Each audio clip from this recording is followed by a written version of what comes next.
आप लोगों को एडिशन बता दिए हैं, सब्ट्रैक्शन बता दिए हैं। आज बता देते हैं आप लोगों को मल्टीप्लिकेशन और मैट्रिसेस, मतलब अवयवों का गुणन। दो अवयवों को गुना करने के लिए सबसे पहली बात क्या है, जैसे दो अवयव लीजिएगा तो ए और बी लीजिएगा, या बी और सी लीजिएगा, सी और डी लीजिएगा। तो जैसे ही गुना होगा तो पहला का कॉलम और बाद वाला का रो, ये दोनों बराबर होना चाहिए।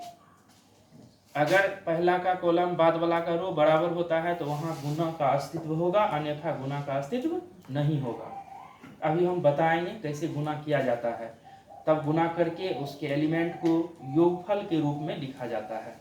तो देखिए पहले होता क्या है गुना, उसको लिखाते हैं, उसके बाद समझाएंगे।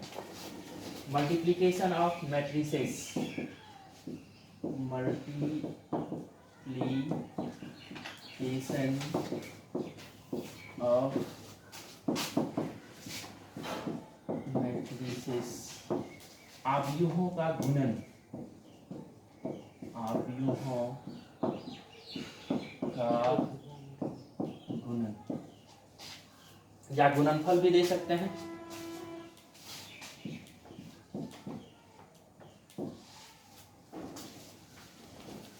दो अवयव मान लेते हैं, लेट कर लेते हैं।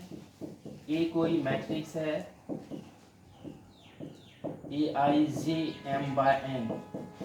याद रखिएगा, ए कोई मैट्रिक्स है जिसमें एम रो है और एन क्या है, कॉलम है। एम रो है और एन कॉलम, तो इसका कॉलम बाद वाला का क्या बनेगा, रो बनेगा। And B is equal to लेते हैं बीजे के एन गुना पी, या एन बाय पी। इसका कॉलम, इसमें एम रो एन कॉलम है, इसमें देखिए एन रो पी कॉलम है, तो इसका कॉलम इसका रो इक्वल है। अगर इसका कॉलम इसका रो इक्वल है तो यहाँ गुना एग्जिस्ट होगा, मल्टीप्लिकेशन एग्जिस्ट होगा। और समझिए, यहाँ आई रो है और जे क्या है, कॉलम है। इसका कॉलम इसका क्या बनेगा, रो बनेगा। देखिए जीरो है, इसका कॉलम कुछ भी हो सकता है। अब इसको गुना करते हैं, देखिए नाउ ए बी, इसको ऐसे लिखिए ए आई जे एम बाय एन इंटू ये क्या होगा, बी जे के एन बाय पी। तो गुना करके देखिए लिखते कैसे हैं। इसमें एम रो एन कॉलम है, इसमें एन रो पी कॉलम है, तो ये एन एन समाप्त हो जाएगा और रिजल्टेंट मैट्रिक्स जो होगा वो होगा एम बाय पी ऑर्डर का, एम बाय पी ऑर्डर का। थोड़ा सा इसको देखिएगा, ए का ऑर्डर है एम बाय एन, बी का ऑर्डर है एन बाय पी, ये समाप्त हो जाएगा। तो क्या होगा, ए बी का order M by P, M by P. इसको गुना करके एलिमेंट को जोड़ते हैं तो ऐसे होगा सिग्मा। सिग्मा का मतलब होता है जोड़, सिग्मा का मतलब क्या होता है, जोड़। अब देखिए सिग्मा मतलब एलिमेंट को गुना करके जोड़ रहे हैं तो सिग्मा दिए। अब यहाँ जे है, जे क्या है, कॉलम है, जे क्या है, कॉलम। कॉलम कहाँ तक है, एन तक है। यहाँ लिखेंगे J equal to 1 to n, क्योंकि मैट्रिक्स में हमेशा रो कॉलम फर्स्ट से शुरू होता है। कभी मैट्रिक्स में देखें 0 रो 0 कॉलम होता है, कभी मैट्रिक्स में देखें -1 रो -1 कॉलम होता है। हमेशा पॉजिटिव में होगा 1 रो 1 कॉलम, 1 रो 2 कॉलम। तो ये 1 से स्टार्ट और n तक, n क्या है, कॉलम है, और j क्या है, कॉलम है। और इसको लिखेंगे ऐसे ए आई जे बी जे के, और इसका जो रिजल्टेंट होगा, ऑर्डर जो होगा क्या होगा, देख लीजिए M by P, M by P. ऐसे ही गुना करेंगे हम लोग। इसको हम डेफिनेशन के रूप में भाषा में दिखाएंगे, दो अवयव ए और बी का गुणनफल अर्थात ए बी तभी संभव होता है जबकि ए का कॉलम, ए का कॉलम, बी का रो क्या होना चाहिए, बराबर होना चाहिए। इसको लिखा देते हैं।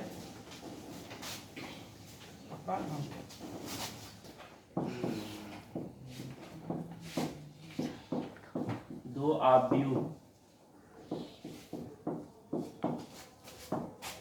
ए और बी का गुणन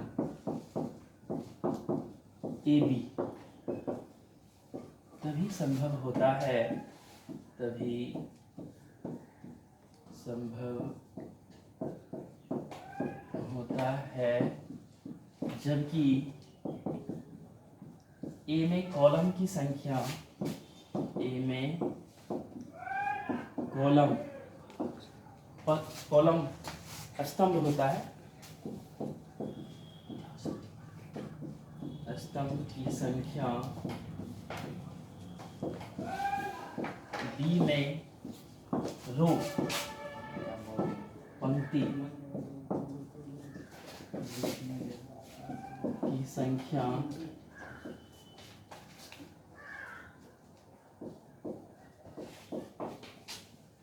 के बराबर।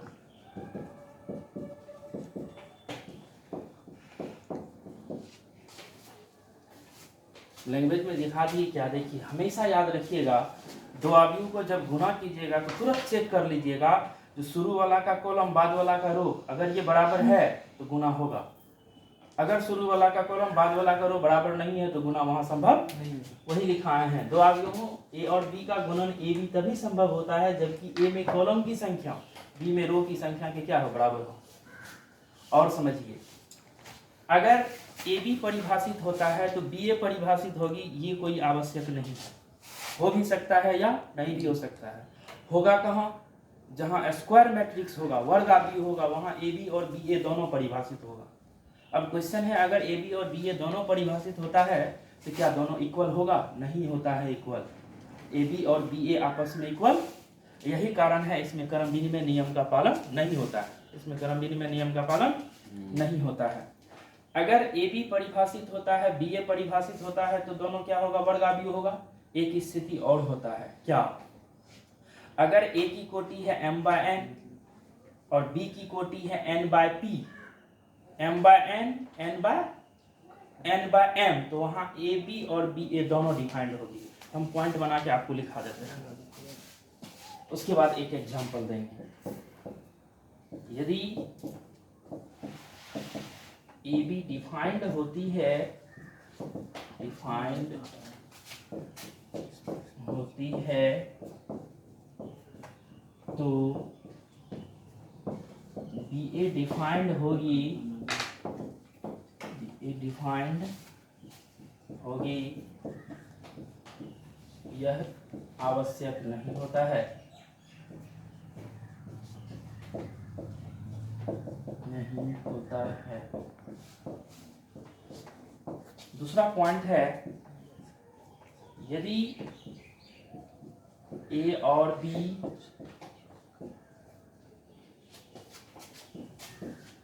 समान कोटि का वर्ग अवयव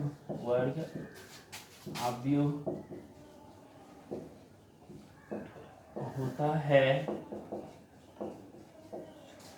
तो ए बी और बी ए दोनों डिफाइंड होती है, दोनों डिफाइंड परिभाषित होता है, इसका हिंदी डिफाइंड होती है।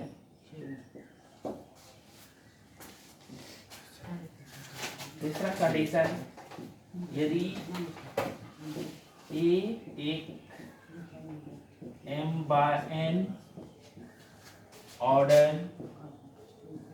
की मैट्रिक्स है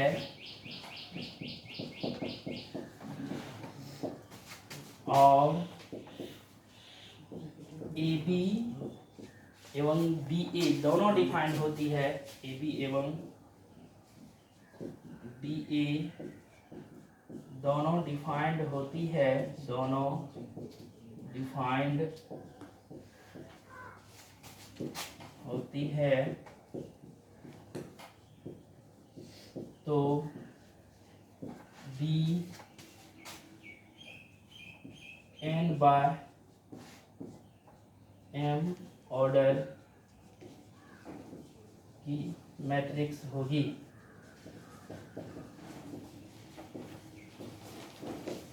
ये पॉइंट है इसका। अब इस पर हम एक एग्जांपल देंगे और दिखाएंगे जो कैसे हम लोग दो मैट्रिक्स को आपस में मल्टीप्लाई करेंगे। इसके बाद एक एग्जांपल देंगे और बताएंगे जो कैसे मल्टीप्लाई किया जाता है। देखिए इसमें लिखे हैं, यदि ए बी डिफाइंड होती है तो बी ए डिफाइंड होगी, यह कोई आवश्यक नहीं है। अगर दोनों होता है तो वहाँ ए और बी क्या होगा, स्क्वायर मैट्रिक्स होगा, तब जाके दोनों होगा। अगर लिखे यहाँ A M by N order का मैट्रिक्स है और ए बी बी ए दोनों हो रहा है, इसका मतलब बी अवश्य होगा तुमको एन बाय एम, उल्टा एम बाय एन है तो क्या हो जाएगा N bye M.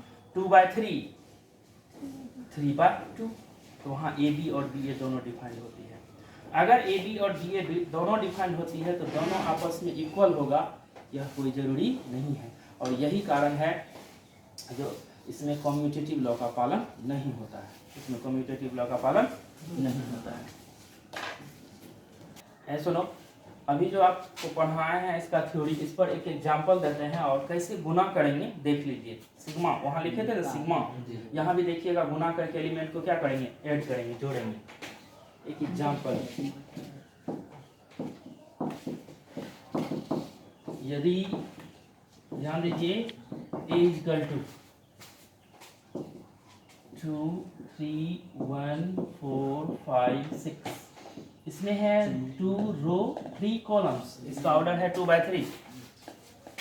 And b equal to, इसका रो इसमें कॉलम बनेगा, इसका रो इसमें क्या बनेगा, कॉलम। इसका मतलब हुआ इसमें जितना रो है, सॉरी इसमें जितना कॉलम है इसमें उतना रो देना पड़ेगा। इसमें कितना कॉलम है, 3 कॉलम है, तो 3 इसमें रो देंगे। 5 1 2 0 1 6, इसका कॉलम इसका रो इक्वल है। तो ए बी ज्ञात करें, ज्ञात करें। सबसे पहले जो मैट्रिक्स दिया हुआ रहेगा उसमें ऑर्डर और कॉलम और ऑर्डर ये रो को चेक कर लीजिएगा। जो बाद शुरू वाला का कॉलम और बाद वाला का रो अगर इक्वल है तो गुना संभव है। यहाँ ए का कॉलम है 3, बी का रो कितना है 3, कॉलम और रो बराबर है, इसका मतलब यहाँ ए बी परिभाषित है। देयरफॉर ए बी, देखो ए को लिखिए 2 3 1 4 5 6, 2/3 का है। बी का वैल्यू दीजिए 5 1 2 0 1 6, 3/2 का है। अब हम लोग क्या करेंगे, मल्टीप्लाई करेंगे। ध्यान दीजिए मल्टीप्लाई करने का तरीका। मल्टीप्लाई अगर हम लोग करेंगे, इसका रो शुरू वाला का रो, सेकेंड का कॉलम, शुरू वाला का रो सेकेंड का कॉलम, मतलब फर्स्ट का रो सेकेंड का कॉलम, मतलब फर्स्ट रो फर्स्ट कॉलम। तरीका सीखिए, फर्स्ट रो ये हो गया फर्स्ट रो, और फर्स्ट कॉलम को गुना करना है एलिमेंट से, फिर फर्स्ट रो सेकेंड कॉलम, इसी तरह से फिर सेकेंड रो फर्स्ट कॉलम, फिर सेकेंड रो सेकेंड कॉलम, इसी तरह से गुना करेंगे। तो देखिए कैसे गुना करते हैं।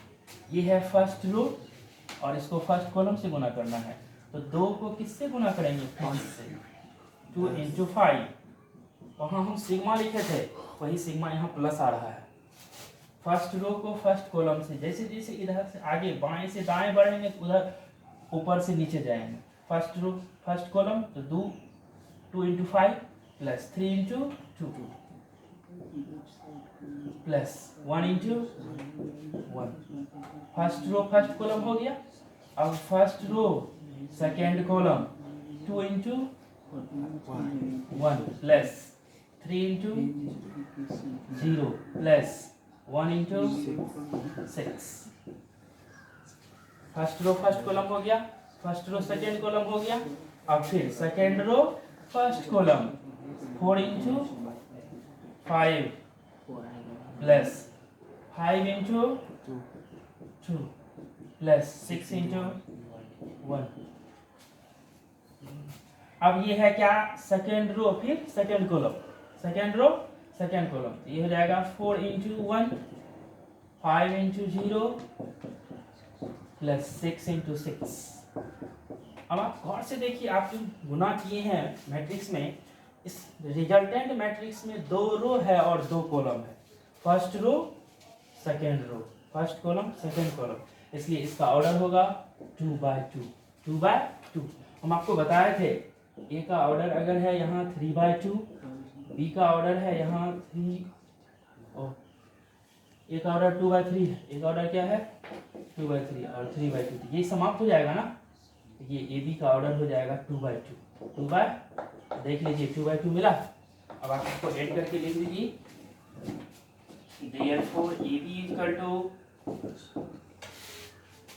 5 दूनी 10, 3 दूनी 6, 10 प्लस 6 प्लस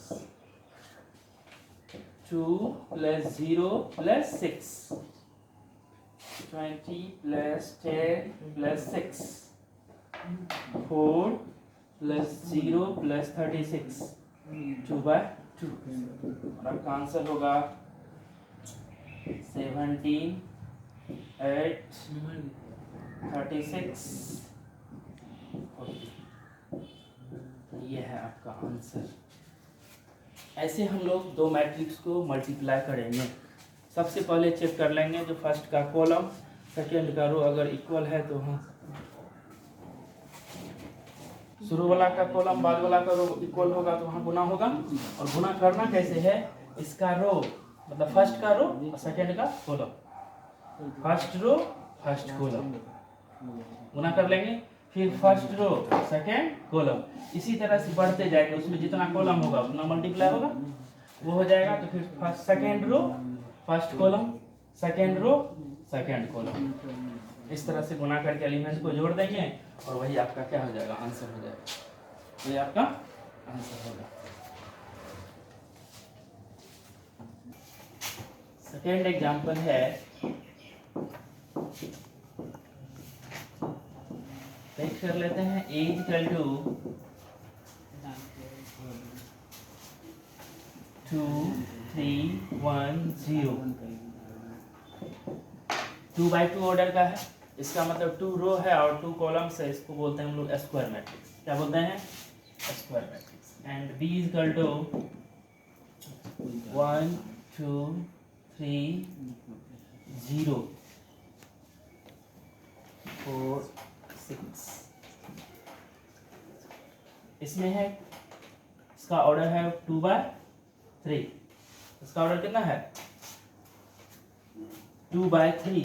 इसमें कॉलम है 2 और इसमें रो कितना है 2 है। इसका मतलब यहाँ a और b दोनों डिफाइंड होगी, यहाँ a और b दोनों डिफाइंड, लेकिन यहाँ b a डिफाइंड नहीं होगी। हेयर a b देखो हम लोग कैसे निकालते हैं। a b, a का वैल्यू है 2 3 1 0 और b का वैल्यू है 1 2 4 3 0 6। इसका ऑर्डर है 2/2 और इसका ऑर्डर है 2/2। तो रिजल्टेंट मैट्रिक्स जो होगा गुना करने के बाद जो नया आव्यूह प्राप्त होगा उसका ऑर्डर होगा 2/3, क्योंकि ये दोनों समाप्त हो जाएगा तो क्या होगा 2/3। अब देखिए गुना कैसे करते हैं। क्या बोले थे, एक का पंक्ति मतलब एक का शुरू वाला का रो लेना है और बाद वाला का क्या लेना है, कॉलम। ऐसे मतलब ऐसे रो कॉलम ऐसे मल्टीप्लाई होता है, रो कॉलम। ये हो गया रो और ये क्या हो गया, column. First row first column, first row second column, first row third column, ऐसे मल्टीप्लाई करना है। फिर second row first column, second row second column, second row third column. तो चलिए शुरू करते हैं। फर्स्ट रो फर्स्ट कॉलम, 2 को 1 से मल्टीप्लाई करेंगे प्लस 3 को 3 से मल्टीप्लाई करेंगे। फर्स्ट रो फर्स्ट कॉलम हो गया।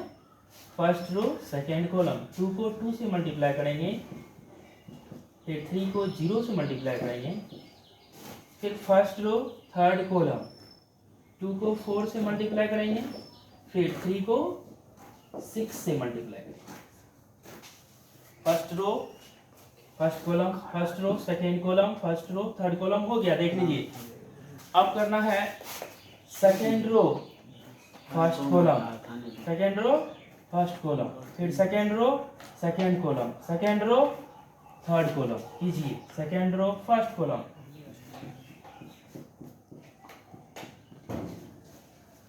Second row first column, second row second column,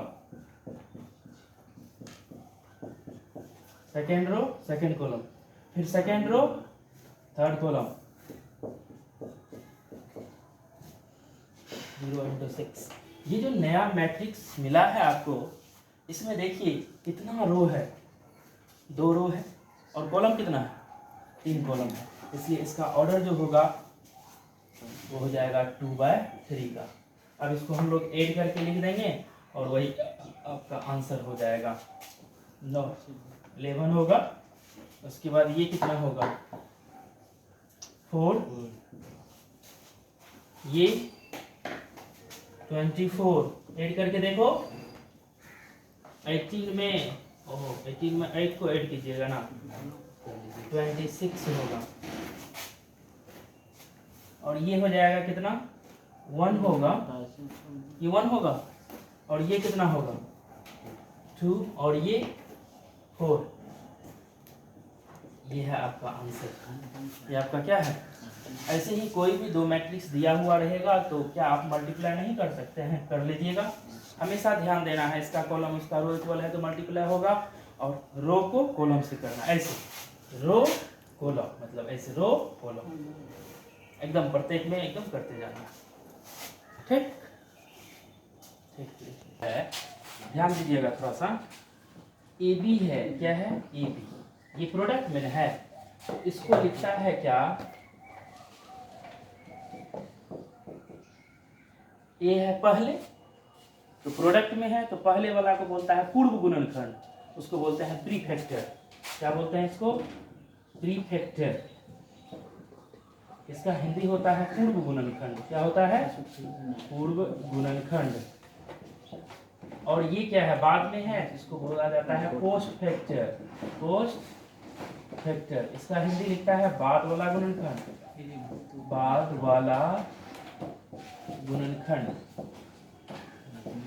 आप इसको ऐसे भी याद रख सकते हैं, अगर ए बी डिफाइंड होती है तो प्रीफैक्टर का कॉलम और पोस्ट फैक्टर का रो इक्वल होना चाहिए।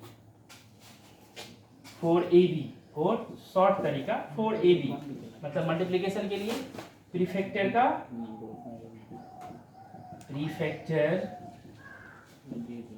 कॉलम, प्रीफैक्टर का column equal to post factor का रो। ये भी कर सकते हैं आप, वही जो पढ़ाए हैं, ए का कॉलम बी का रो, ये इक्वल होना चाहिए, तो वही हो गया प्रीफैक्टर का कॉलम पोस्ट फैक्टर का रो, ये क्या होना चाहिए, इक्वल। तो आज इतना ही रहेगा, कल आप लोगों को बताया जाएगा इसका properties of multiplication of matrix है, तो उसमें बताएंगे कम्यूटेटिव है, एसोसिएटिव है, जितना प्रॉपर्टीज है सब कल देखा जाएगा। इतना ही रहेगा, धन्यवाद।